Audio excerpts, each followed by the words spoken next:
Well, that was pretty good, Bill. You got the majority of it back here. And the candidates with drinks.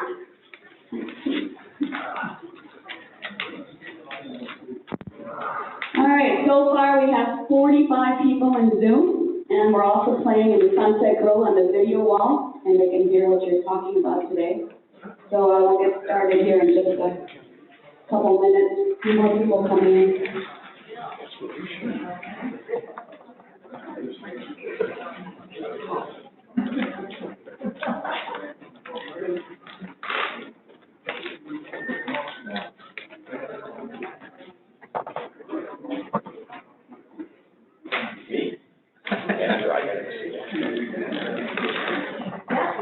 I'm going to present the vote for Terry Rush.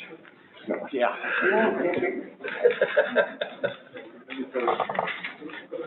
Hey, Rick.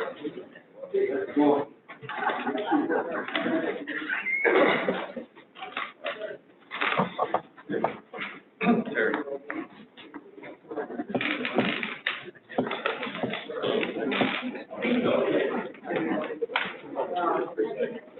You go this way. Yeah, I do mine, reset. Okay, 4 o'clock, let's get started. The upcoming election and annual meeting is on April 8th here in the dining room at 10 a.m. Everyone should be receiving their ballots and your candidate information, which you should have received candidate information on Friday that I sent out already, by the end of the week or the beginning of next week. All ballots must be received in the office by noon on April 6th. There are 8 candidates and 4 openings for the Master Board, and 6 candidates and 3 openings for the Golf Committee. Candidate information is available on the website as well for the mailing, but everyone should have it in their email. It is most important that a board or Golf Committee member has a broad-based understanding of the club, knows the governance process, is balanced in reason, is logical in their approach to the club issues, and is a true supporter who uses the club frequently for a variety of activities. Board and Golf Committee members should be influencers to the extent they encourage all members to become active and participate in government. A vibrant community makes members want to participate. If the board or Golf Committee members themselves believe in a certain vision, then they will support the direction of where the club is heading to. The board and committee members should agree on a message as a whole, which creates a group of people supportive of the club's goals. Personal agendas and policy pettiness are distractions and can divert the attention of the board, the Golf Committee, and the management staff away from the key issues of this club. The key is to find individuals who not only understand the club, the team, and the overall vision and structure, but who can give their time and themselves to be productive board and committee members. We are here today looking for good leaders who are willing to work in the best interest of the club and have the drive and desire to achieve what is the best interest of the Legends. I have asked the candidates to join us this afternoon to speak for no more than 5 minutes with an opening statement if you desire. A timekeeper, June Malengo, right here. Next to me, she has a lucky P31. He will tell you, hold up a sign that says when you have 30 seconds left, and then you have the big red sign that says stop, if you're going to go over.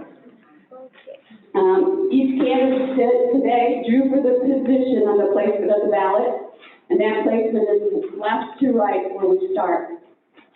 All candidates will be asked to respond to questions from the membership during the forum. Questions are allowed to be submitted in advance, which I have gotten quite a few of those. They're also able to be submitted in Zoom land, but please in Zoom land, those of you hear me, use the Q&A, not the chat room. You must have your name signed to all questions. Each candidate will be allowed to speak for 1 minute on each question, and then Ms. Malengo will hold up the 30 seconds when 30 seconds pass, and then the big old red sign. So, we're going to start today with David Hastings, who's running for the Golf Committee, with your opening statement. Thank you very much. I guess this is my lucky day. I get to be here with you, and in an hour, I get my second shot.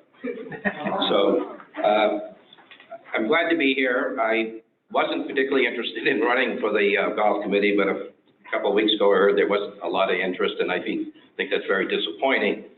My background is that I've spent probably the last 10 years, I have a hobby of researching the rise and fall of golf and the decline in the last. Can you put the mic closer to you? They couldn't hear you in the back. Okay. Oh, great. The rise and decline of golf in since the last 10, 12 years.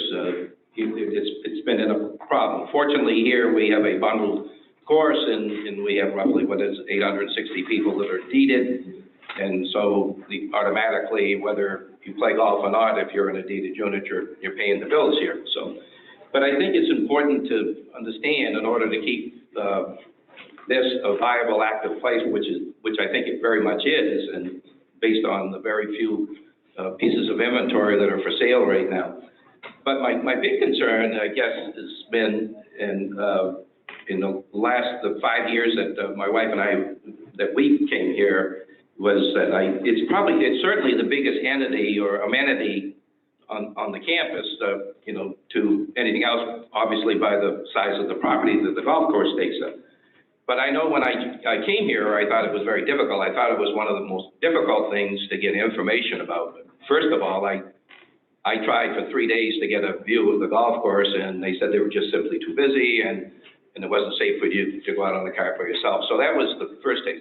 Believe me, I love this place, and I don't have any intentions of leaving, but it was probably, I think the club can do better in reaching out to people. I think personally, and I said it in my bio, that I would love to see a little booklet with like a 5x7. I know we have the big rules and regulation Bible that's in here, but I don't think many people read that, or do they sit it beside their nightstand or on their coffee table. But I think with all the do's and don'ts, we talk about patching divots and ball marks, but we don't talk about how to fix a ball mark. And I think these are the things. I have pictures here that I played Saturday of things that are on this course, and it's just so sad. One of them, and I know you can't see it from where you are out there, but it was the footsteps of sand coming out of a sand trap to the pin. And, people should be told to click their shoes or rub their feet on the ground.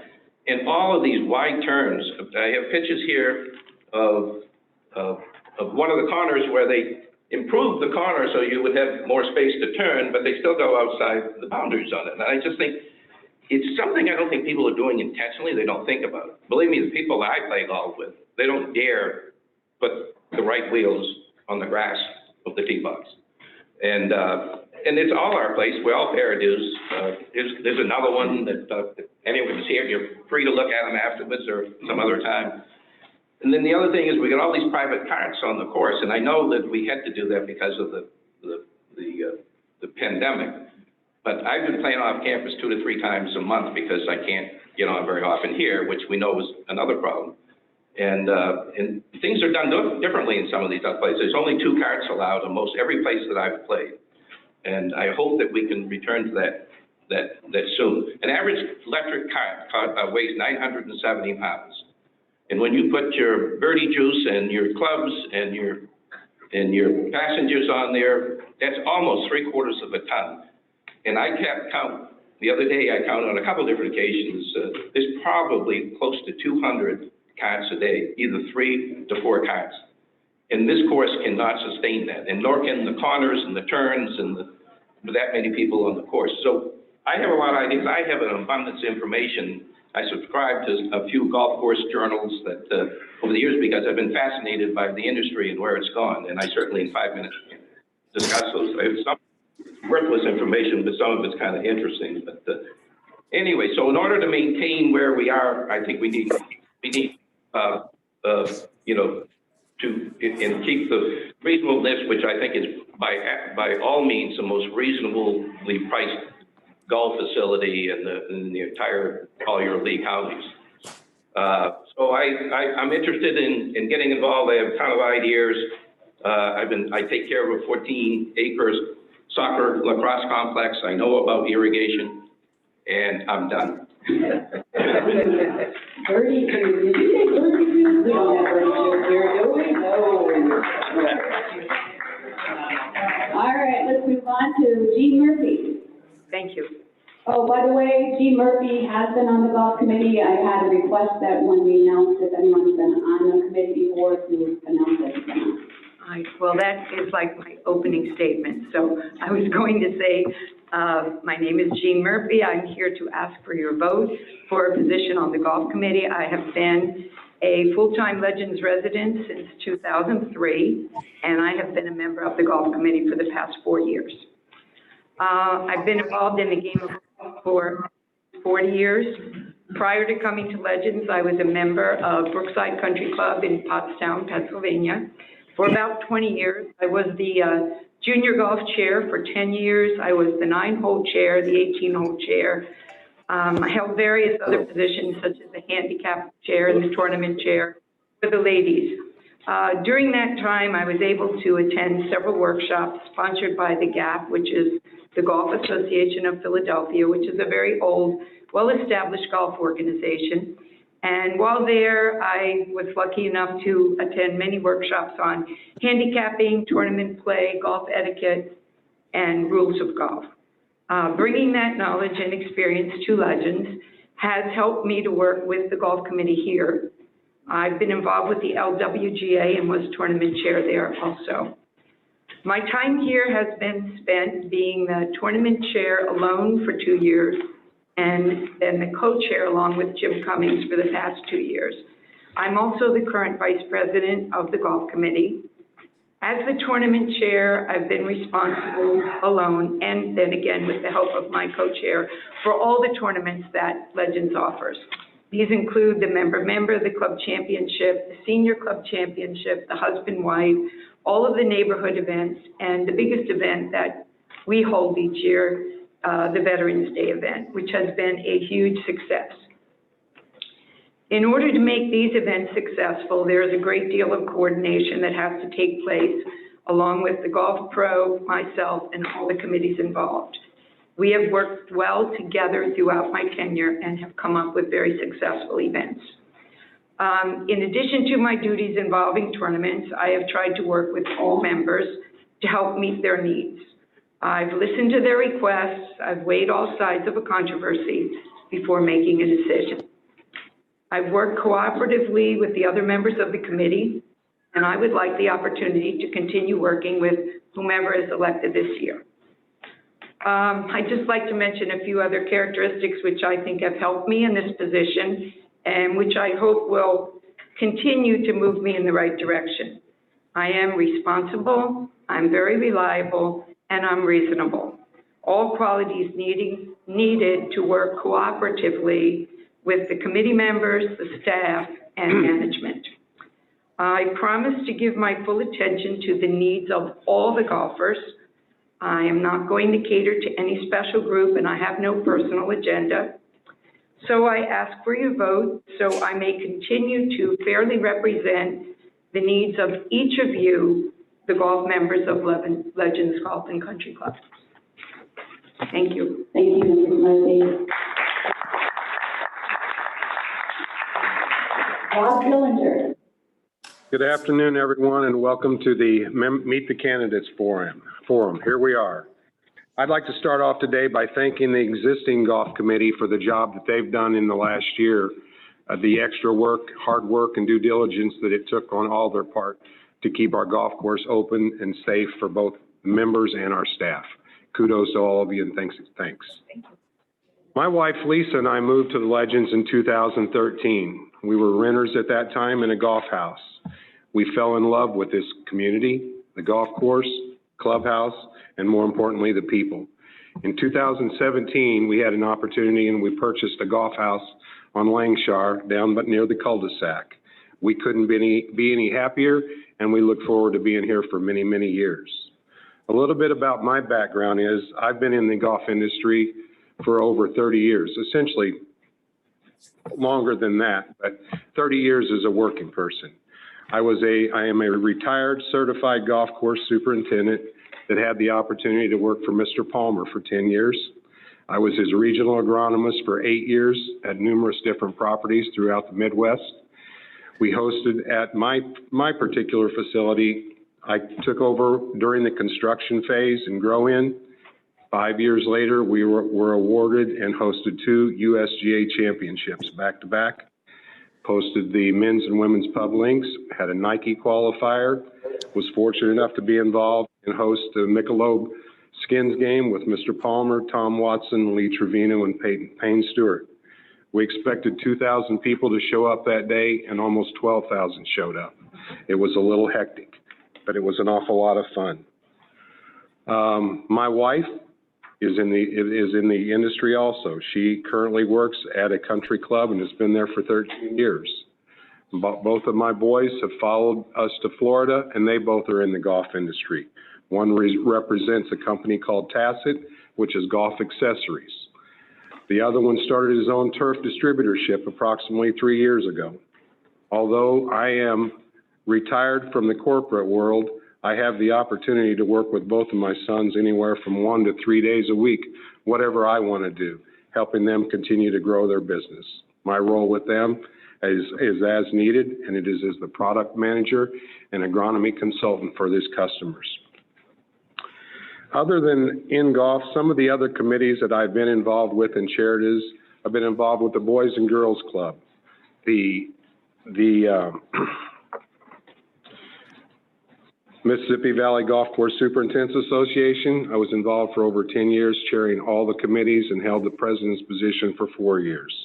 I was involved with Habitat for Humanity, the Bucket Brigade, ad hoc committee for 2 different turf programs. I work with numerous high school athletic departments in their turf fields, and I'm currently involved with the Florida State Golf Association as a rules official on a volunteer basis. During the time I've lived here, many members that have gotten to know me and know my background and have asked me what is going on with certain different areas of our golf course. I have consistently told them that at this time, I am just a member. I don't know everything that goes on behind the scenes, but at some point in the near future, if I have the opportunity to be a member of the golf committee, I will address and ask certain questions. It has been in this last year that the conditions and the quality of our golf course have not been up to the standard that I nor any of our members, I think, will expect. And that is why I have decided at this time to run, and I am asking for your support. If elected to this position, I will be looking out for the best interest of all of our members. And you can be assured my dialogue and input will be to make sure the goals of myself and the entire committee will be to have the best possible golf course and amenities we can while staying within the parameters of our budget. Thank you for your time, and I look forward to seeing you somewhere here at the Legends.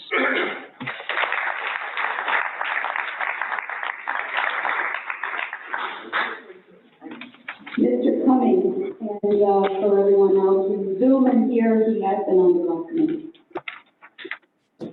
Renee, Legends golfers, and my fellow candidates for the golf committee. Good afternoon. How about now?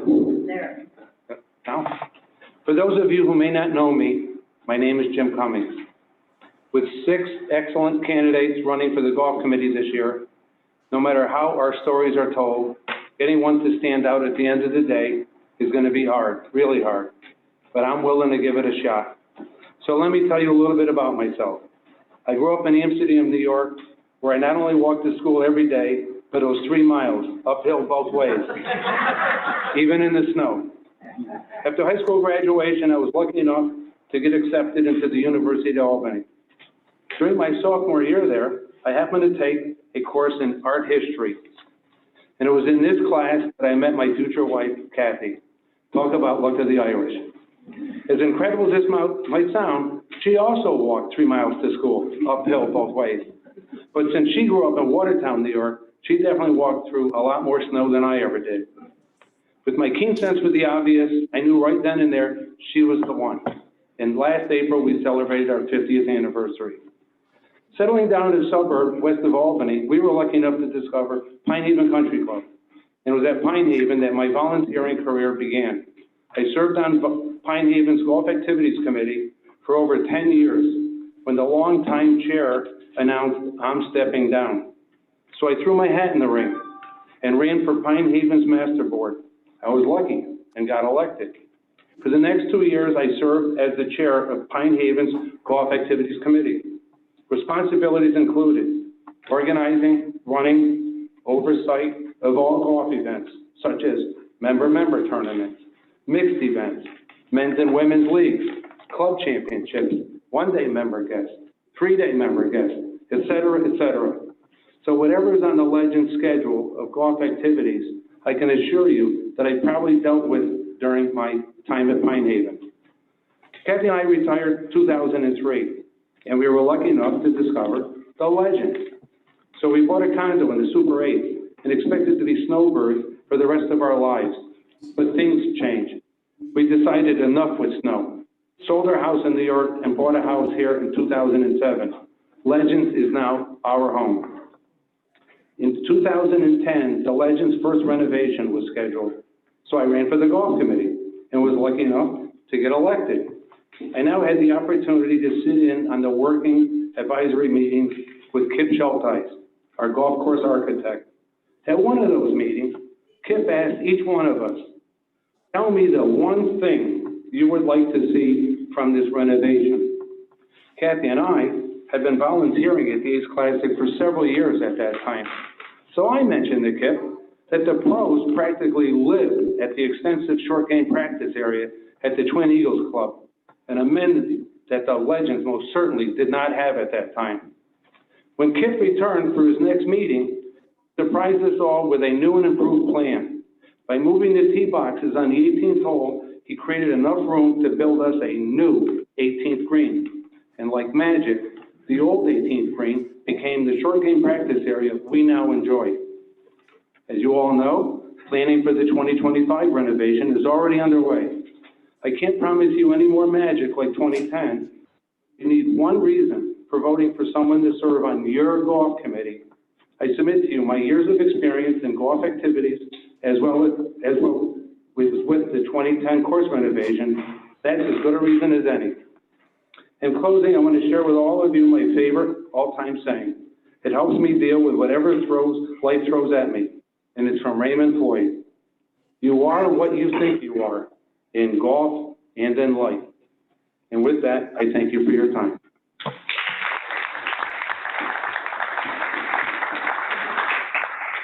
Terry Wright.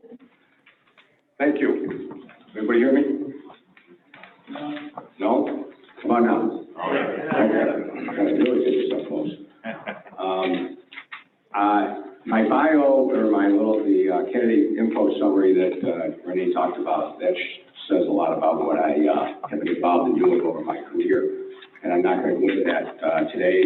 Hopefully everybody will read that and see what committees I've been on and my background in education and stuff and what I've done to date. Why I want to run today is because I want to give back to the community and keep our golf course the best it is. We've been the best operation it's been. We've been living here as owners for 16 years, but people probably are surprised by that because I haven't been around as much because I was still working. In fact, I still do work part-time. But I can, more and more I come down. This time I'm down here for 4 months. We were down here for 5 months last year, so we intend to be down here more and more and eventually retire down here permanently in the next 2 years. What I want to do for everybody, for our golf community, I want to listen to people. I know everybody else is up here said that as well, but I'm going to be open to any suggestions people want to give, and I will listen before making any decision and talking it over with any of the other golf committee members. I'll be careful with how I spend your money. When I say your money, I was with county government upstate New York for many years, and I spent that money like it was my own. It was the taxpayers' money, but I spent it on roads and bridges like it was my own. And I'll spend your money like that. It's just because we have money in a budget to do something, is it the right thing to do? So we should be asking ourselves that every time. Some of the things I see that are some challenges that I see that we have here that I want to be involved in solving is our pace of play. Not that we have that problem all the time, but we have slow play at times. At times we have a policy in place. There's an ad hoc committee that Don Bianchini is involved in that is started out last year to get some ideas, and I would solicit input from them. And I think we should look at one time, when I first joined here years ago, we had the Rangers would go around and they'd be marshaling. But we gotta give them the power and the authority to do something, to speed up play, if people fall several holes behind or one hole behind. Send messages, that seems to not doing the trick. We need to do something else. We've gone from Chelsea to 4 tees, and I think from an administration standpoint, I think that's, the messages and the information we get about the golf tournaments and stuff, I think is great. I think it could be explained better to all of us when we get our points and how we get our points. And is there a possibility to get less points if we play late in the afternoon where you can only play 9 holes? Or if you get a time that is well away from the time that you ask for. You ask for 8 o'clock in the morning and you get one at 3, you get less points like we used to do in Chelsea. Handicaps, and that's part of what the golf committee does. I think we got to track what when people play, and everybody doesn't always post their score. We have to post, maybe we should be posting the score for them. I know that's also a policy we have, but I don't think that's necessarily, again, enforced or utilized all the time. And with 4 tees, we know when somebody's out there playing, and if they don't post their score within a certain period of time, then we post their score, their lowest score, their last 20 rounds, we just post that for them. People will get the message, and we'll have handicaps that are more reliable and reasonable for everybody. As Rob said, and I think the existing golf committee has done a great job keeping us open during COVID. And I applaud them for that, for us being able to play. My wife and I would go nuts if we weren't able to play golf when we were down here.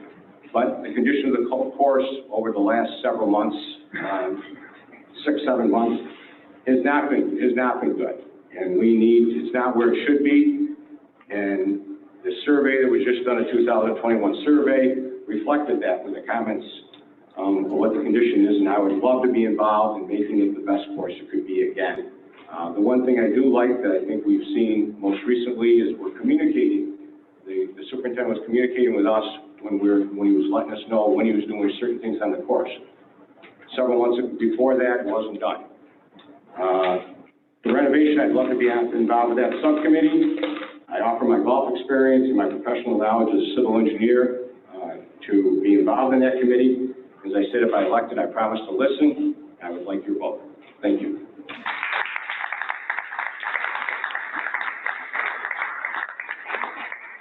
John Colgar. Good afternoon. It's happy hour, so I'm going to be brief. My name is John Colgar. My wife Ronnie and myself moved here in 2000. We love this place. There's a lot of activities to get involved in. And as far as the golf, why I'm joining the golf committee, I like to join the golf committee is because I think it needs some work. And over the next few years, the Legends Golf Committee will need to make several important decisions that will impact the future of our golf course and our membership. If elected, you can count on me to listen, act, vote on matters that are in the best interest of all golfers. And one other point I'd like to make is when you get your ballots, my name is going to be number 6. And the rumor has it that when you're number 6, you can't get elected. Well, let's change that. Thank you.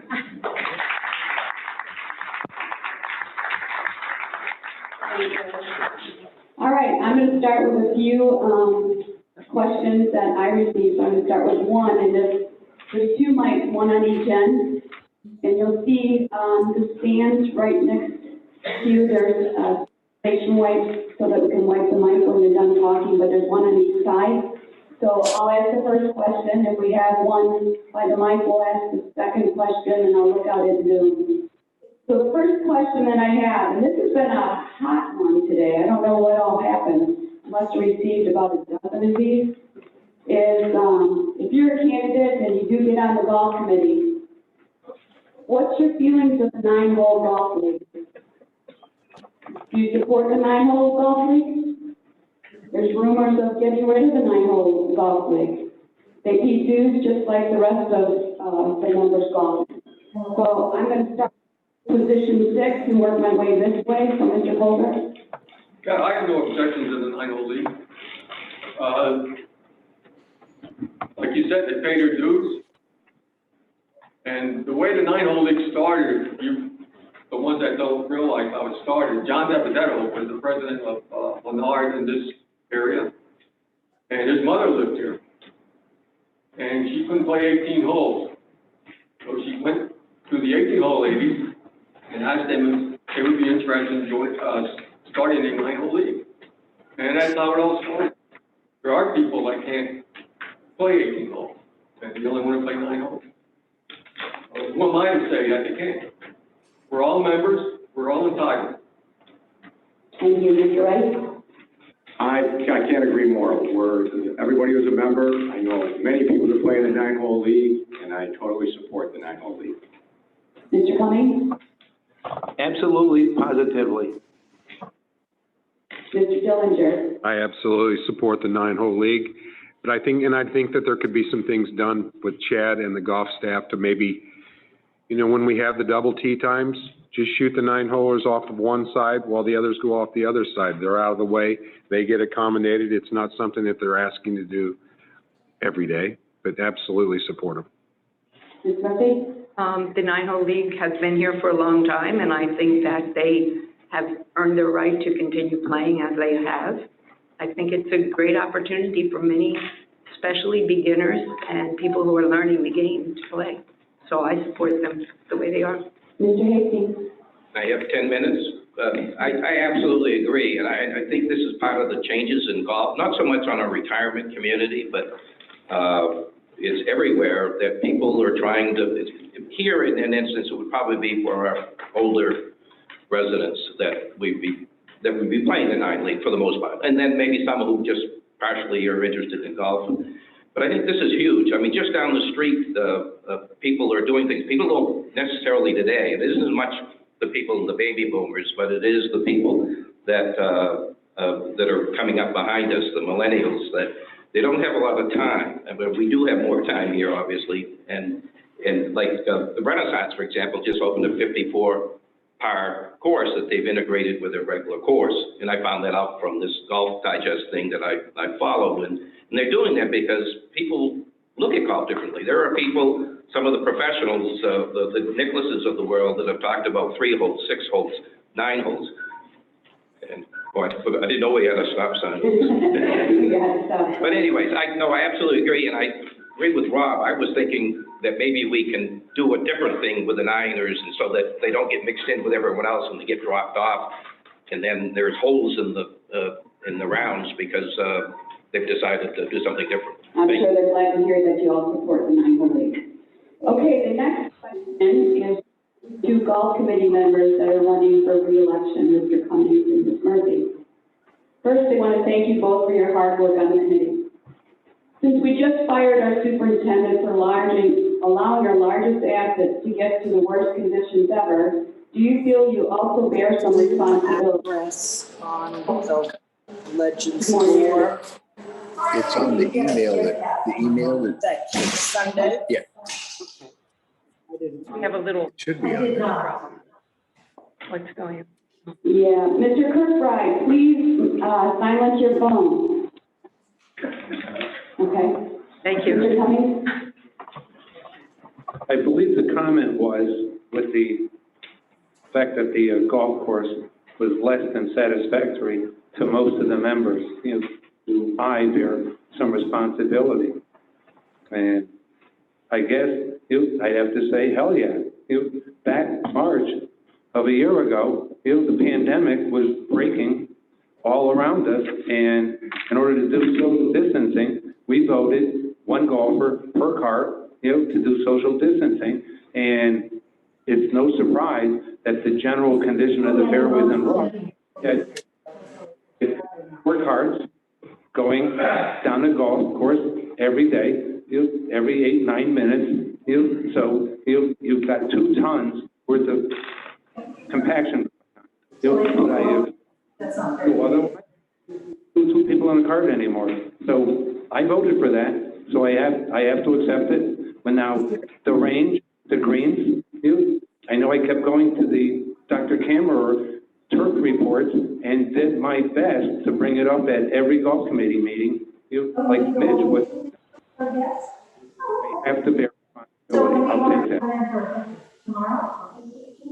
Right. Out there, we, Do a picture, or do you still need this? Linda? Okay. Thank you. Sorry. Okay.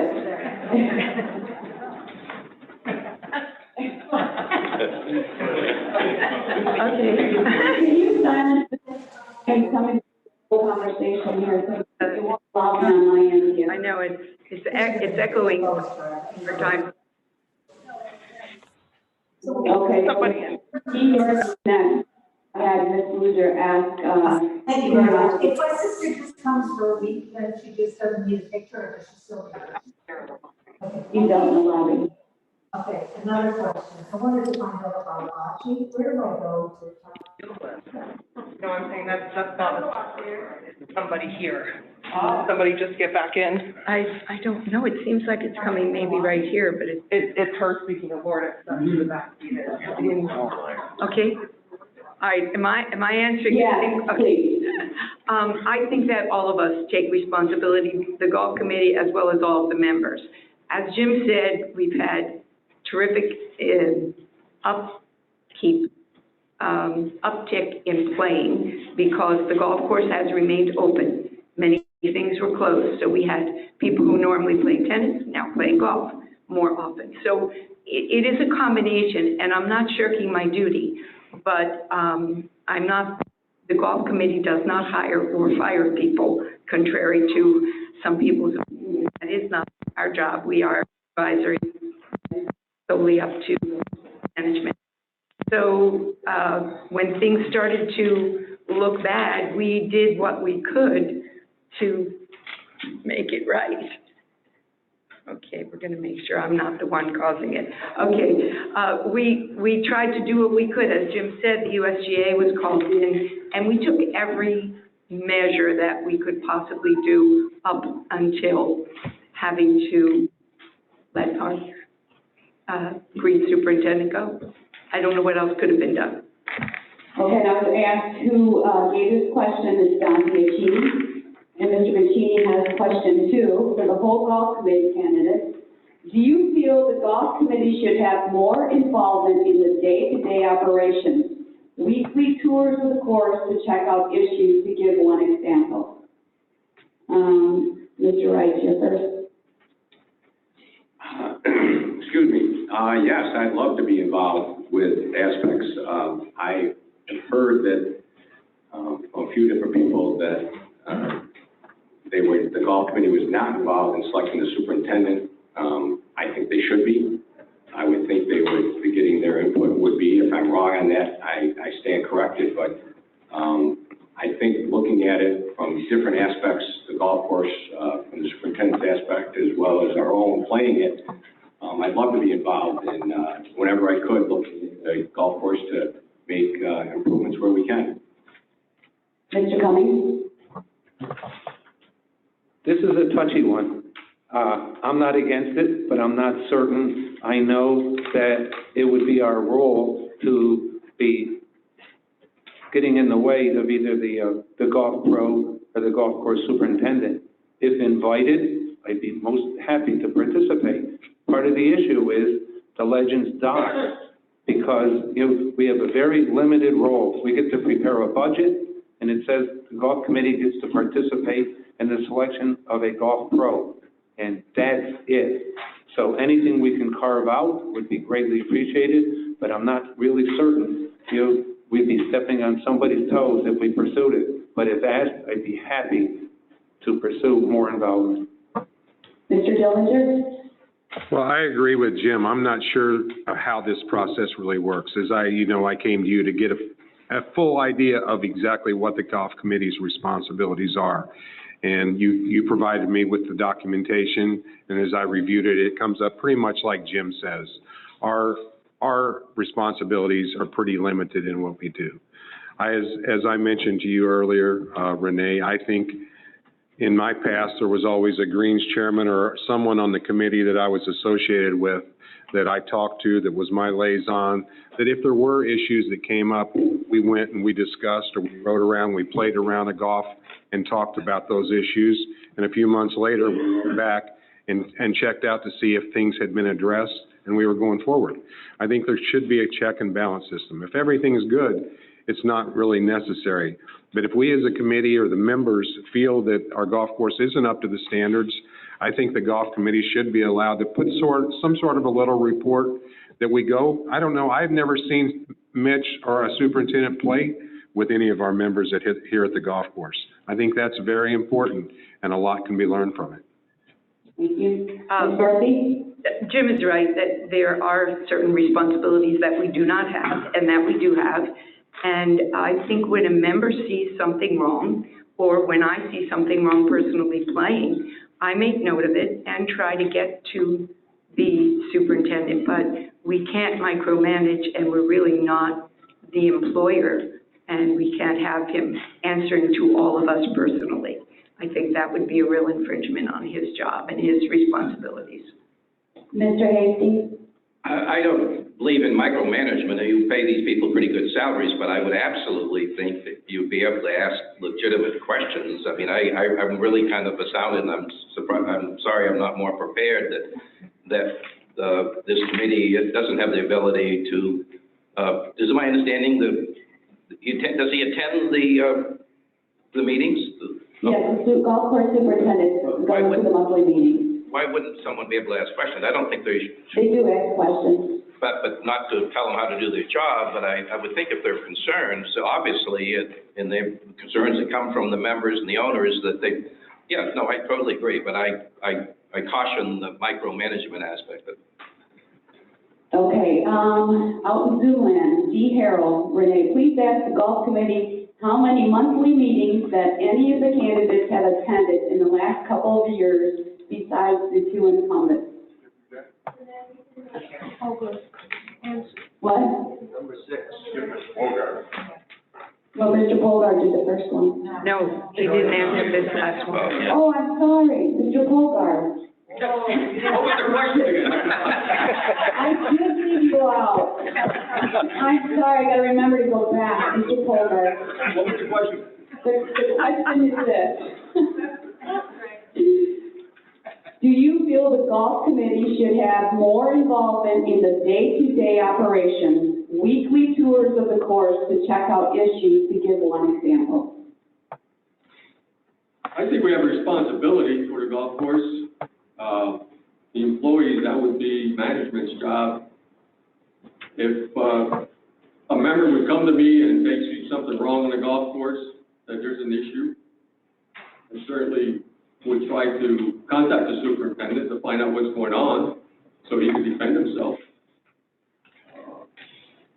I wouldn't tell him what to do, I'm not an agronomist, but I think asking questions is something this committee should have to do, is ask questions. What's going on, and give it back to the membership. Membership has the right to know they're paying for this place.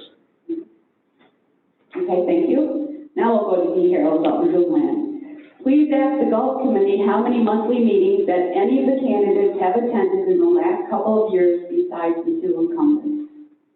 So, Mr. Cummings, I'm not going to ask you because you went to all the meetings. Mr. Dillinger? I go to Zoomland and listened in to 10 of the last 12 months. Prior to that, I probably listened to one every 3 to 4 months.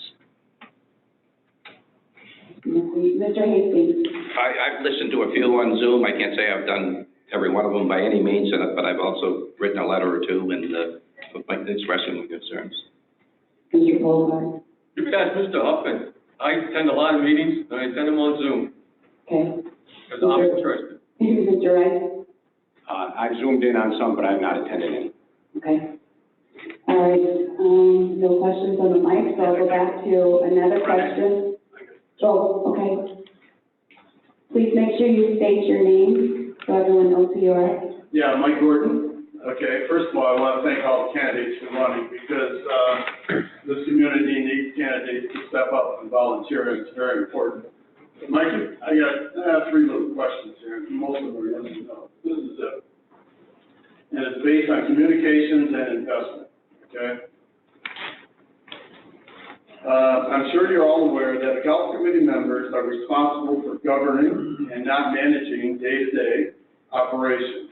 You're not managing the superintendent for the golf pro. But you do have the right to share your personal concerns during golf meetings with the superintendent and pro, and being the conduit for the membership to share their concerns, as well as fiduciary responsibilities for everyone. So my first question is just yes or no.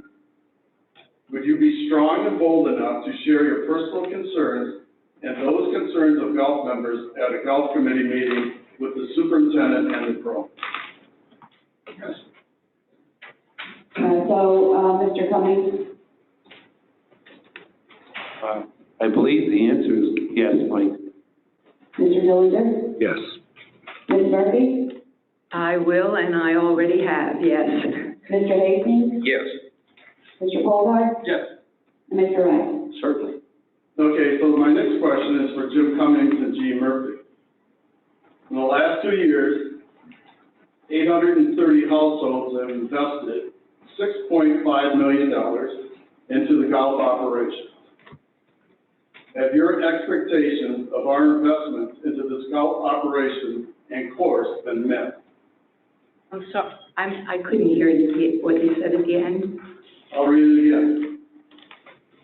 In the last 2 years, since you've been on the committee, 830 households have invested $6.5 million into the golf operation. Have your expectations of our investment into the golf operations and the course been met? Ms. Murphy, you're first. Expectations. I'm probably not understanding your question. Are you asking me if I think you're getting your money's worth? Is that basically? Well, we spent $6.5 million. Well, And my question is, have we spent it well? I'm asking, do you think you represent those dollars and cents well? I think we have managed the money very well.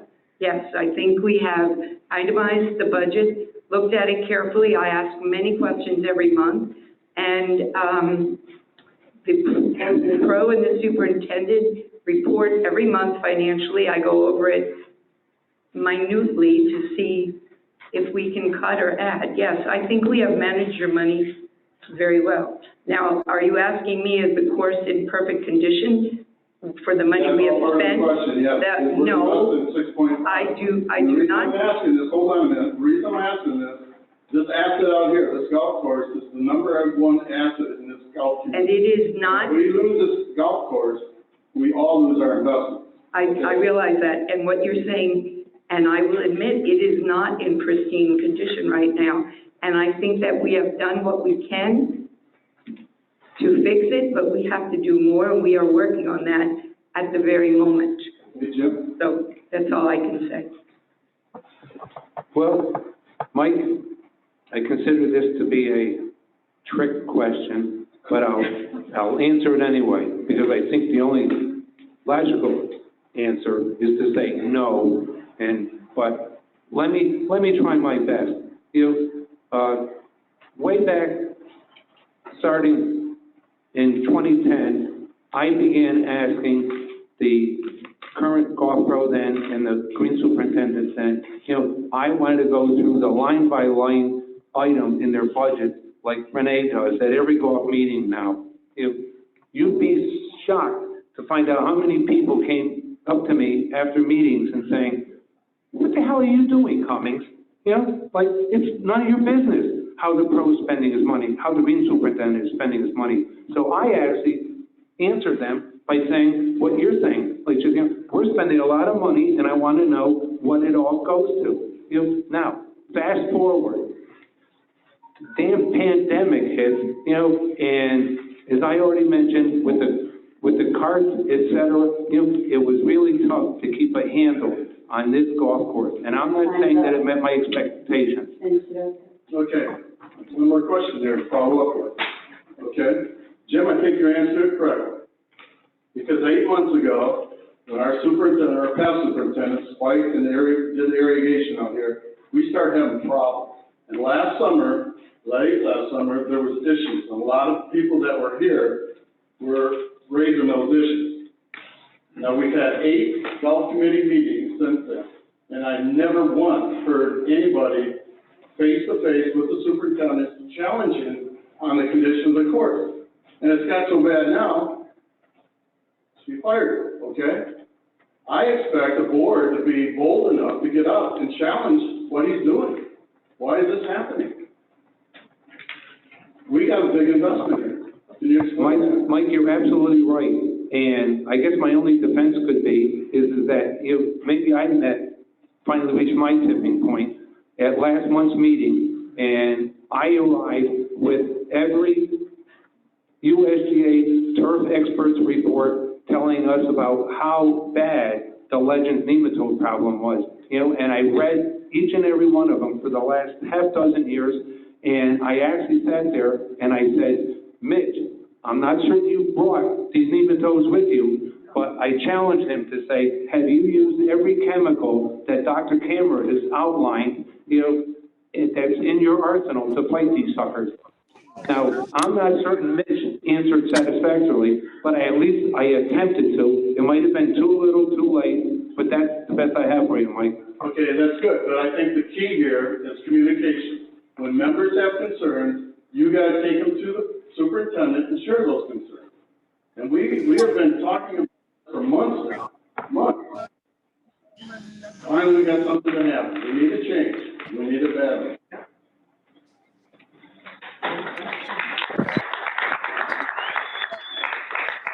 Okay, another one from Mr. Bianchini. Question 3. Superintendents typically spend a tremendous amount of time helping to educate the committee members. Turnover in the committee members produce duplication in this effort and is wasteful of the superintendent's valuable time. Do you feel the term is 3 to 4 years instead of 2 to 4 effective?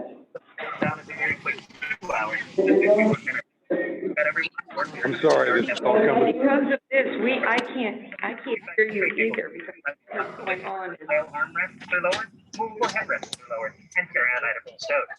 This is the time to put your smartphone, tablets, e-readers, to airplane mode. Out of that? I know it's coming out of.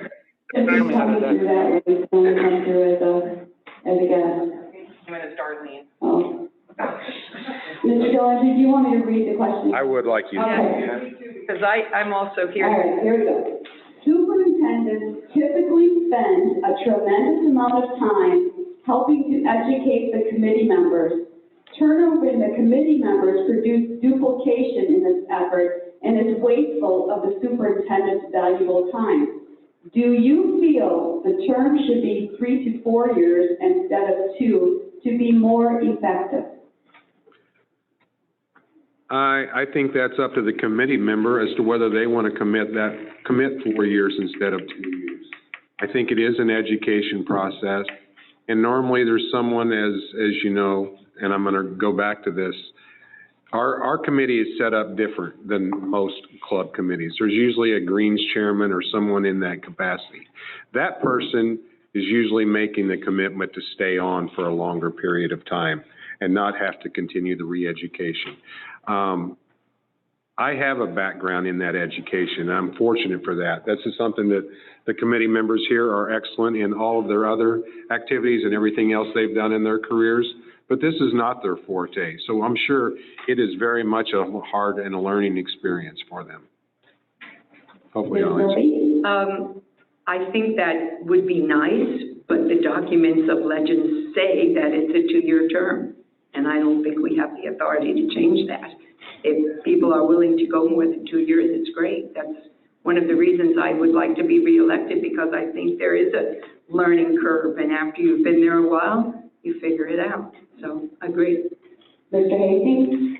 I think as long as you have a transition, my understanding, where we have 3 vacancies and there's 2 people that still remain on the committee, right? Right. And I think that's typical of all the boards and committees I've served over the years. As long as you've got some historical perspective that's still there, you can translate over, and things change. All the ways you do business are changing drastically, and I just think it's part of the responsibility of the superintendent, and I don't think it's redundant. I think it's a good practice, as long as we're not all leaving at the same time. Mr. Hobart.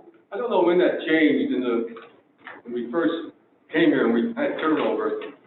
The golf committee had the same term as the master board. It was 2 years, and they had to step down, wait for a year, and then if they wanted to, they could come back. When those docs were changed, I got no idea. So I've never seen that in the docs.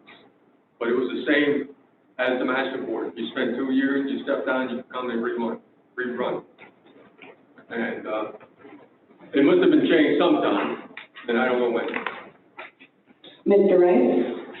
I think the 2-year term is probably fine. I think the one thing that probably, and I don't know if it's happening, is that a superintendent could prepare a packet for any incoming committee member so that they could get up to speed quickly on it. I mean, many of my jobs, or the jobs I had, I dealt with legislators, county legislators that changed every couple of years, and I was the director of transportation and had to educate them. And so that's what I did, but didn't take that much of my time up. But I think if you had a packet, like you did, shared it with them and educated the people on it and let them ask questions and so they could get up to speed. Mr. Cummings. Well, for conversational purposes, it's an exercise in what would you like, because it's 2 years. So you have to desire to serve more than 2 years if you want to, maintain, some continuity. However, I would say, based on what Terry just said, I know back in 2010, when I first got on the golf committee, the first thing that happened was we were taken down to the superintendent and then given a tour of the facility and a several-hour education of all that they do and how they went about it. I'm not certain that takes place anymore, so perhaps that can start anew, and I'll share that with you. Okay, no one on the mic, so this is John Duzel. Please state your name. Whalen. I have a question that kind of piggybacks off what you just discussed. And golf course maintenance is a highly technical field. The chemicals, the applications, how the turf is affected by the weather, et cetera, et cetera, et cetera. Do you feel it is the responsibility of the golf committee members to be knowledgeable in this field? Whose responsibility is it? I mean, we have a superintendent who has the overall responsibility for the maintenance of the course. And what level of knowledge do the golf committee members have? What level of knowledge is there? Let's start with Ms. Murphy. Oh, well, I think the level of knowledge varies from person to person. I personally had no knowledge of that coming onto the golf committee, but I have learned a lot being there. I don't think it's a requirement because there are so many other aspects of being on the golf committee besides turf, but it's great if you could have somebody like Rob who has all that experience. I just don't think it happens to be the main qualification to be on the golf committee. Mr. Hastings? I think it's a good idea to have a little bit of knowledge, and a little bit of knowledge sometimes can be dangerous, but I take care of a 14-acre complex at home, a soccer complex that's natural turf, and I am friends with our country club superintendent, and in the last year we came off one of the best years ever, but we had got a big blight problem in the middle of the summer. And he was throwing all kinds of different things out there why it was wrong, but all the other golf courses look good, and they have the same weather that we did. So I think you've got to be a checks and balance system. So you ask the right questions. Just don't take them all to answer, because with all due respect to Rob, nobody's going to throw anyone under the bus in this business that's in the city. Mr. Hobart? Back at the country club that I belonged to, we renovated. We had a Donald Ross designed golf course, and we're putting it back to its natural state. And I was involved in that, on that committee, and with the sprinkling system. And you should have some kind of knowledge. I'm not saying you have to be an expert at it. A little bit of knowledge would help. Mr. Rice? I think it's certainly the superintendent's responsibility to be able to know what chemicals and applications to do. That being said, I think anybody that goes on to any committee should educate themselves, become educated on what those chemicals are doing and ask, so you can ask intelligent questions. Mr. Cummings? Here's my thought on the matter. If we hired the USDA turf advisory group to come in here at least once a year, as you all know, we brought them in after a half year to take another look at the golf course. With respect to the golf course maintenance itself, it's tough for me to think that I'd be able to ever bone up enough to ask educated questions. We can ask about staffing, what do you need, and how come you need that many? That makes sense to me. Boy, the nuts and bolts, that's a tough one for me to be comfortable saying, yeah, I should bone up on that. And Mr. Dillinger? Well, Renee, there's an opportunity out there for golf committee members. If you have a superintendent that's a member of the National Golf Course Superintendents Association of America, he gets a magazine once a month called Golf Course Management. Then this thing talks about all the trends that are going on within the turf industry, the research that's gone on insect control, pest control, fungicides, nematodes, etc. He has 2 free copies of that available to him to give at any time to any committee member, club president, whatsoever. I think it would behoove whomever we hire to make those copies available to a couple of members of the golf committee, because it's really just reference material and will help educate you on some of the problems he may encompass. Okay, thank you. All right, we'll go to John Dushny. This is for Jim Cummings and Jean Murphy. There's 3 questions. So, Mr. Cummings, it's your turn. I, as well as many other golf members, are very disappointed with some of the actions and inactions of the golf committee. Specifically, how do you justify not supporting Bob Lotta's initial motion at the November 18th meeting to procure cart dividers? Actually, that was pretty easy. I said, let's just do a mask mandate. Everybody's walking around with one. If you're out on the golf course, you wear it. Would have saved us $5,500. But as you know, that's a difficult thing. Masks are in with some people, out with others. So we spent $5,000 so that 2 people could sit in our car. Ms. Murphy? I think we wanted to research the options before we voted. I don't think we were ready to vote at that time. And then we researched the options and decided. Okay, second question for both of you, and I'll have Ms. Murphy start. What should have been done sooner regarding the horrendous condition of our golf course? Board members continue to cite additional cart traffic as a main cause. We need to stop claiming that and determine the root causes. Cart traffic may be a minor issue, but it does not explain the condition of the greens, tees, areas behind the greens, etc.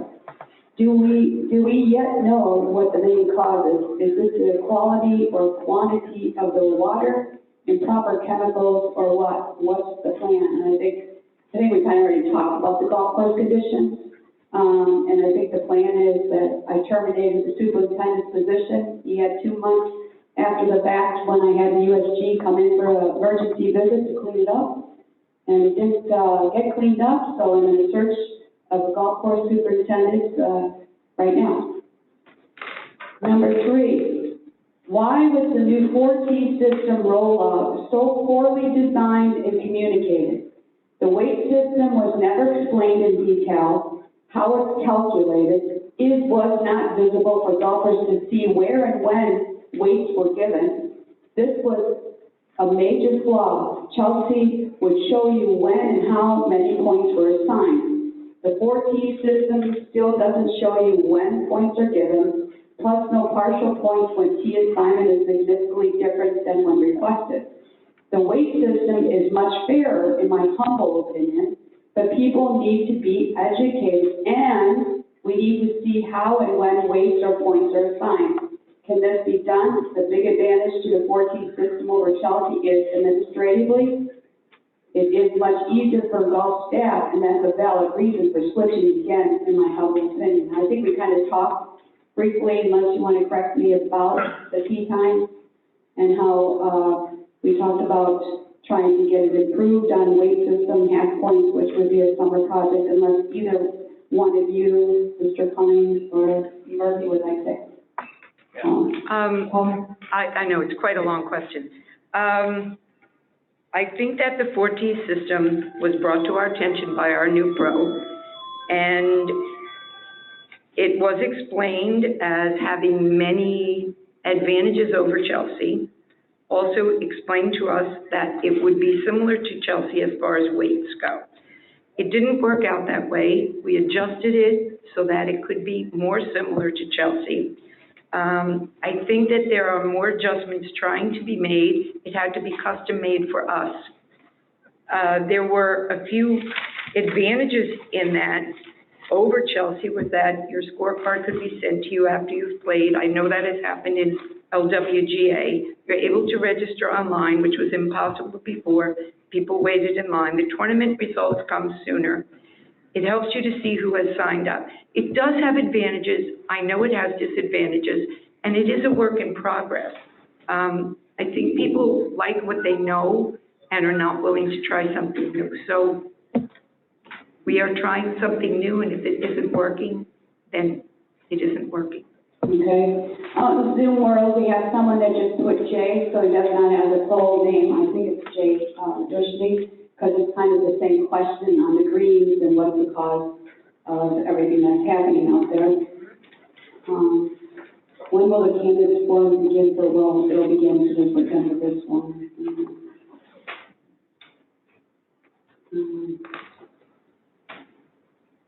All right, we got one more question that's left from Joe Patron.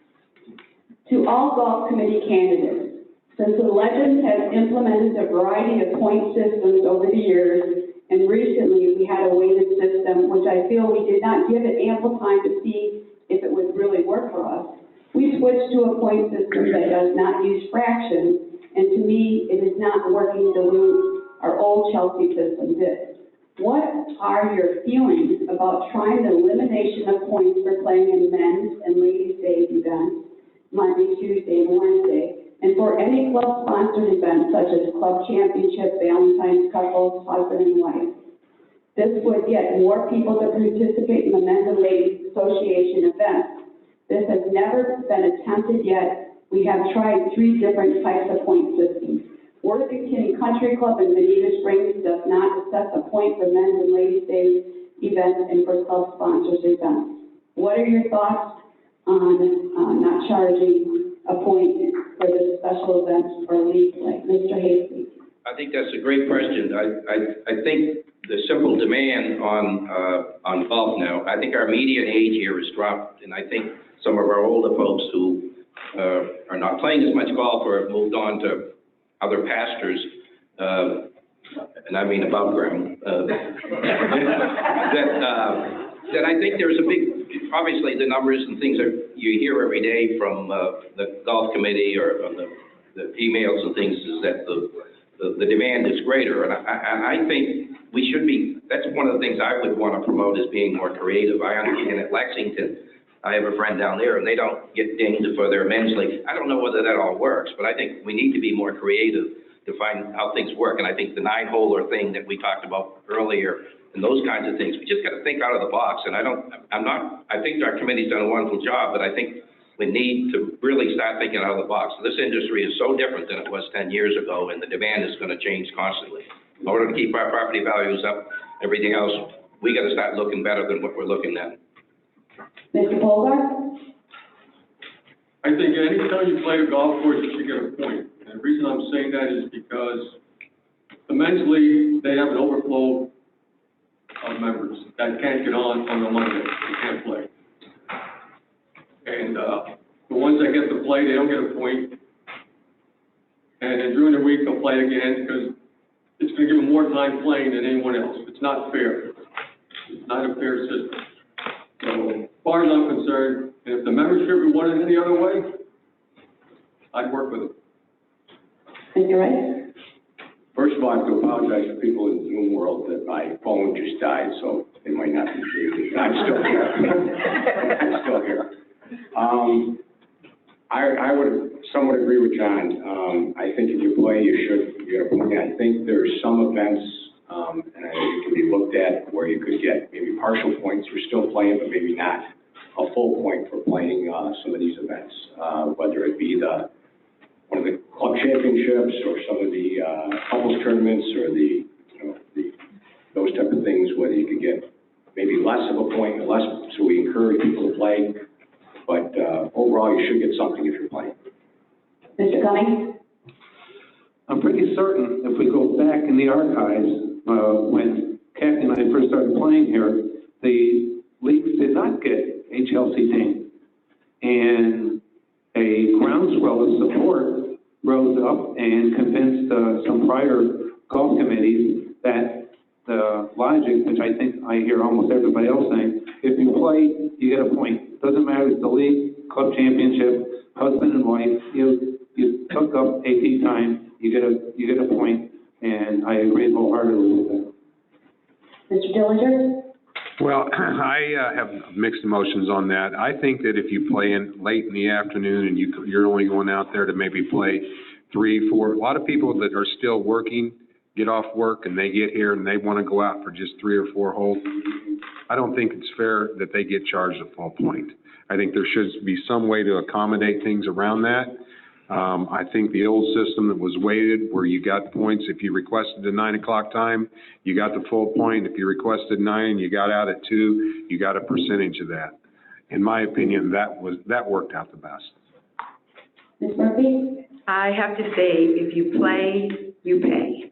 I just think that's the way it has to be. Now, I do agree with Rob a little bit in the afternoon. If we could figure out how to make 4 tees do a decimal, we will do that when it comes to late in the afternoon if people are only getting to play 9 holes. But if you're on the course, you pay, no matter whether it's in the LWGA 9-hole men's league. It wouldn't be fair any other way. Okay, any more questions? None in Zoom? All right, I want to thank you all for stepping up to the plate. This is probably the longest forum we've had for the conference. We will take a 5-minute break in order to sterilize the front tables for the members that are candidates for the master board and start that session.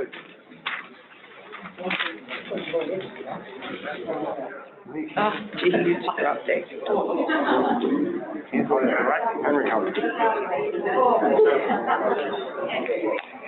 guys answer the master board? Yeah. I had been a part of that. What do you think? Are you gonna drink? You need to drink. Right. I do too. I know, well, I know, and then your wife walks in with a big old glass of wine. And I'm sitting there looking And at she it. walks by and I'm thinking, drop it on his stuff, you know? Guys, You know, having a good shot of Irish whiskey. Yeah, really, really. But then again, you never know, you know. I think So you how did do you, great. how do you think Gene and I did? Everyone does. You don't deserve that. And I don't know. I think you guys.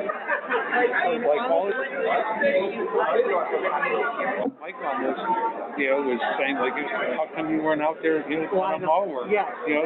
Helping Mitch out, it's tough. That's what needs to happen. I think that's where it needs to go. You've got a good ball started anyway. yeah, I mean, he didn't have why, what happened. Yeah. No, there's a couple things like that. Good. And, so I don't know. I think that. Oh, I sure. Nice to meet you. I would if I did. You and Gene and Rob. Nice meeting you. I hope we'll see more of you.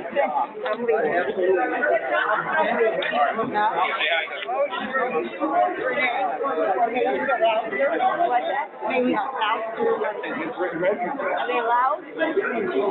Oh, yeah. Yeah, we got 5 minutes. Yeah, she wanted to know if she could get out that door. Because I don't know. I touched it.